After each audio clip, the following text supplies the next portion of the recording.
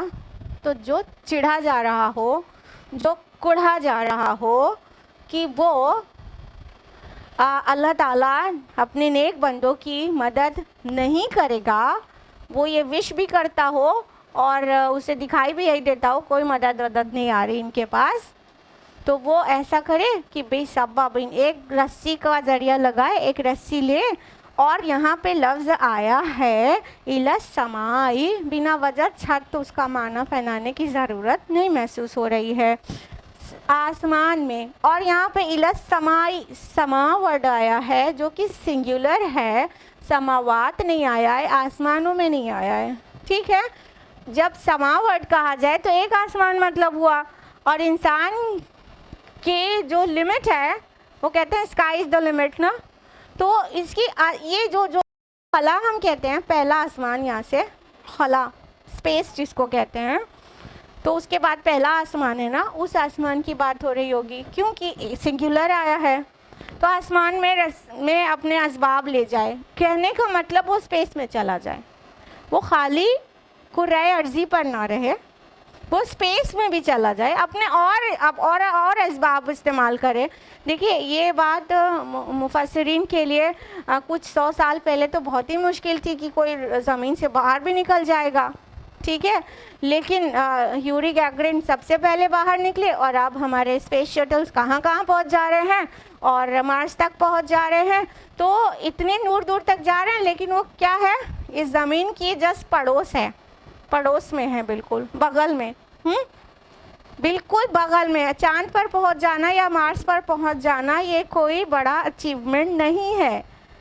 جب یوری گیگرن پہنچ گئے تھے اسپیس میں few kilometers above the earth surface, تو سوویت یونین نے کہا تھا کہ ہمارے لوگ خلا میں بھی دیکھ کر آ گئے, آسمان میں بھی, زمین سے اوپر آسمان میں بھی دیکھ کر آ گئے, خدا کا ہی نہیں ملا. اللہ اکبر. یہاں پڑوس میں ابھی گئے تھے, خدا نہیں ملا, ڈکلیئر کر دیا. تو یہ تو بہت قریب ہے, یہ تو بہت قریب ہے. تم اسپیس میں جہاں تک تمہاری پہنچ جاؤ, اور تھوڑا اب اور زیادہ ڈیولپمنٹ ہو گئے ہیں, اور ناسا اور ترقی کر رہا ہے اور دور بھیج رہا ہے اسپیس شٹل, کئی دن 15 دن کے لیے انسان کو ساتھ لیے اوپر گھوم لیتے ہیں, اور وہاں سے خبریں لے کر آتے ہیں. کہنے کا مطلب اپنے جتنے ریسورسز ہیں ان کا استعمال کر لو. یہ تم مارس تک پہنچ جاؤ گے, تھوڑا اور بھی پہنچ جاؤ گے, تب بھی تم کہاں رہو گے, سولر فیملی جو ہے بس اتنے کے اندر, جو کہ ایک پن پوائنٹ برابر حیثیت رکھتا ہے ملکی وے گیلیکسی میں.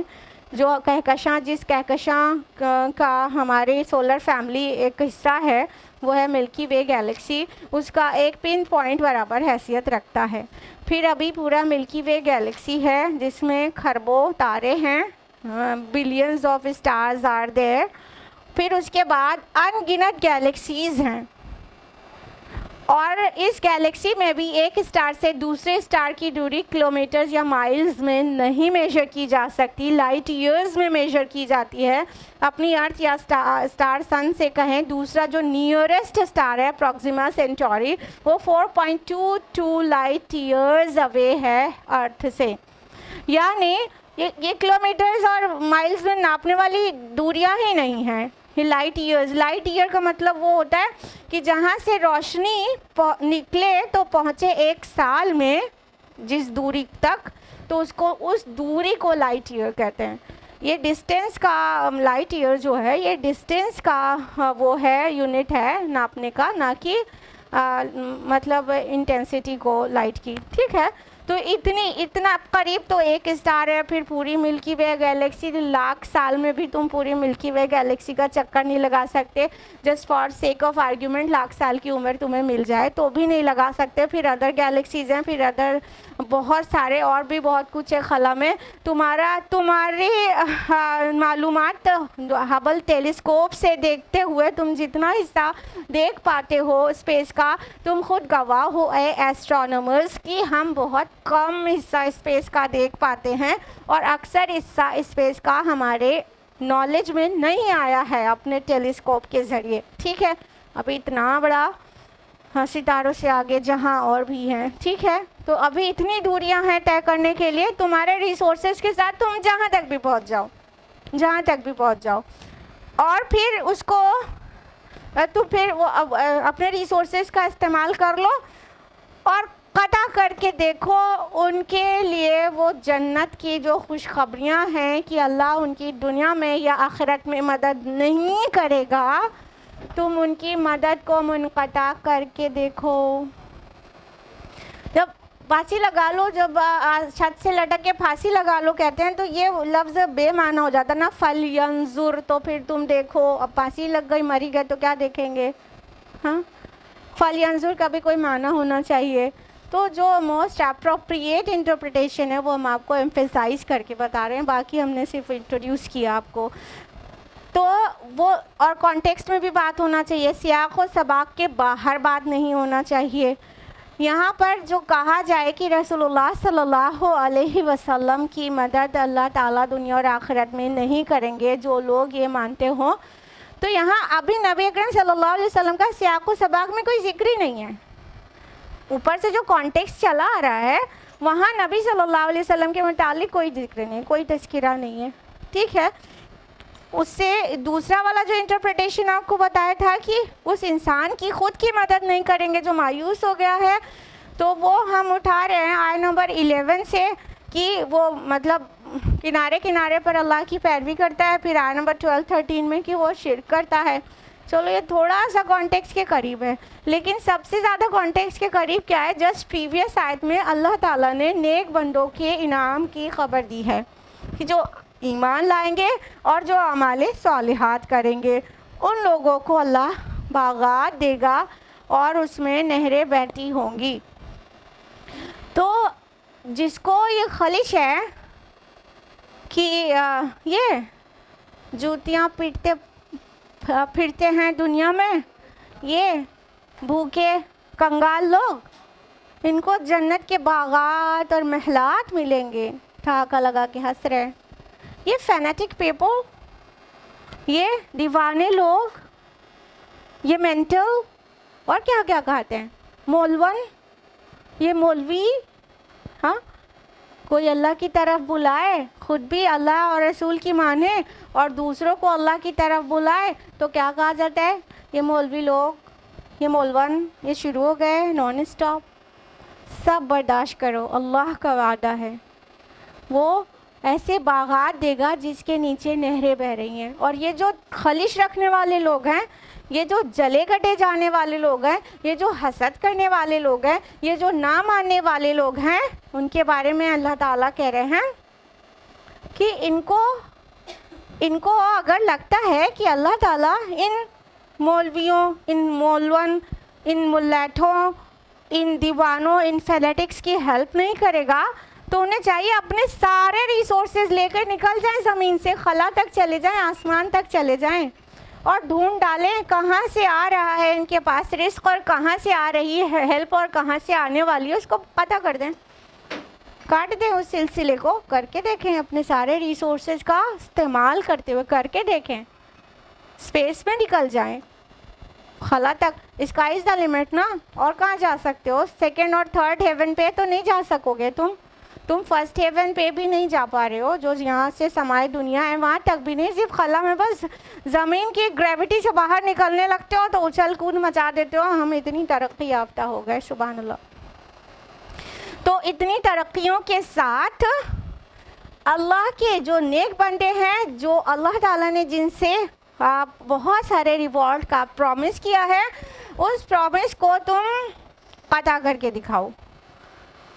اس مدد کو جو دنیا میں بھی آ رہی ہے الحمدللہ آتی ہے. ہر داعی اسلام، ہر اللہ کے نیک بندے کے پاس دنیا میں بھی مدد آتی ہے. اللہ کیسے کیسے حالات میں ڈال کے پھر نکال لیتا ہے. ہاں، اور وہ مدد آخرت میں بھی آئے گی اور جنت کی شکل میں انہیں روزیاں ملیں گی. تو تمہیں یہی ہے پریشانی, تو تم وہ مدد کو قطع کر کے دیکھو. دیکھیے اس انٹرپریٹیشن کے بعد ہی کیدہ ما یغیظ کا بھی مطلب نکلتا ہے. جو غصے میں, جو تمہیں غصے میں لاتی ہے جو چیز, اس تدبیر کو تم یہ کر کے دیکھو کیا یہ اس سے تمہارا جو غصہ ہے وہ تھمتا ہے. تو اب جب مری گئے تو وہ غصہ کے کوئی معنی ٹھیک سے فٹ نہیں ہو رہا ہوتا ہے. اول تو بتا ہی دیا کہ مشکل ترین آیات میں سے ایک آیت ہے یہ والی آیت, سورۃ الحج کی آیت نمبر 15. تو مختلف مفسرین نے اپنے اپنے تھاٹس کے حساب سے مختلف آراء دی ہیں اپنی, ان سب کے بہت ہی احترام کے ساتھ ڈفرینٹ مفسرین کے انٹرپریٹیشنز کو جمع کر کے جو مجھے موسٹ ریلیونٹ لگا وہ آپ کو سامنے سب سے فائنلی ہم نے پیش کیا کہ اس کا یہ مطلب زیادہ ہر لفظ کے لیے معنی پہنایا جا سک رہا ہے, ممکن ہو سک رہا ہے, اور سیاق و سباق میں بھی ہے. جسٹ پہلے والی آیت سے بالکل یہ اگلی والی آیت کا سلسلہ جڑ جاتا ہے کہ وہ جو نیک بندے ہیں جن سے اللہ تعالیٰ نے وعدہ کیا ہے ان کے لیے تم جلے بھنے جا رہے ہو, ان کو یہ لگتا ہے نہیں آئے گی مدد اللہ کی, تو جاؤ اپنے سارے ریسورسز, اپنے سارے اسباب لے کر اور آسمانوں میں نکل جاؤ, خلا میں سفر کرو, اور جہاں سے آ رہا ہے ان کے پاس ہیلپ اس کو بند کر دو, اس کو کاٹ دو. تو پھر دیکھو کہ کیا تمہارا غصہ ٹھنڈا ہوتا ہے اس کو کرنے سے, اور تم مدد کو روک پاتے ہو. اللہ اس کی مدد نہیں کرے گا, روک پاتے ہو اس مدد کو, تو تم پاؤ گے کہ ہم اس میں بالکل ہی ناکام ہیں. اپنے سارے ناسا کے جتنے مطلب اسپیس شٹلز ہیں اور ایسٹروناٹس ہیں وہ سب مل کر بھی کوشش کریں, اور دنیا کے اور جتنے اسپیس اسٹیشنز ہیں وہاں کے سارے اسباب اور ذرائع اور مینس سب ایک ساتھ اکٹھا کر کے کہیں سے ڈھونڈ کے اللہ کے نیک بندوں کی مدد کو بند کرنے کی کوشش کیا جائے, تو definitely they will not be successful. منہ کی کھائیں گے اور نہیں کر پائیں گے, اور اب ان کا غصہ بھی کسی طرح ٹھنڈا نہیں ہوگا سوائے اس کے کہ وہ بھی حق کو قبول کر لیں, وہ بھی اس میں مدد کے مستحق بن جائیں. بس اس کے علاوہ اور کوئی سولوشن نہیں ہے ان کے پاس. تو یہ تھی آیت نمبر 15. آج ہم لوگ یہیں پر رکیں گے, ٹائم ختم ہو گیا ہے تقریباً, تو آج کے لیے اتنا ہی. انشاءاللہ نیکسٹ ویک ہم لوگ اس کے آگے آیت نمبر 16 آنورڈس جانیں گے. اللہ تعالیٰ سے دعا ہے کہ وہ ہم سبھی کو قرآن مجید پڑھنے, سمجھنے, غور و فکر کرنے, عمل کرنے اور غیروں تک پہنچانے کی توفیق عطا فرمائے. اللہ تعالیٰ قرآن حکیم کے ذریعے ہماری عقلوں کو سنوار دے, ہمارے تھاٹس کو شیپ میں لا دے, ہمارے خیالات اور نظریات اور ہماری فکروں کو ہدایت نصیب کر دے, اور اللہ تعالیٰ اس قرآن مجید سے ہمیں دنیا میں جیسی محبت نصیب کرے کہ آخرت میں اس کی شفاعت نصیب ہو جائے. آمین. وآخر دعوانا ان الحمد للہ رب العالمین. والسلام علیکم ورحمۃ اللہ وبرکاتہ.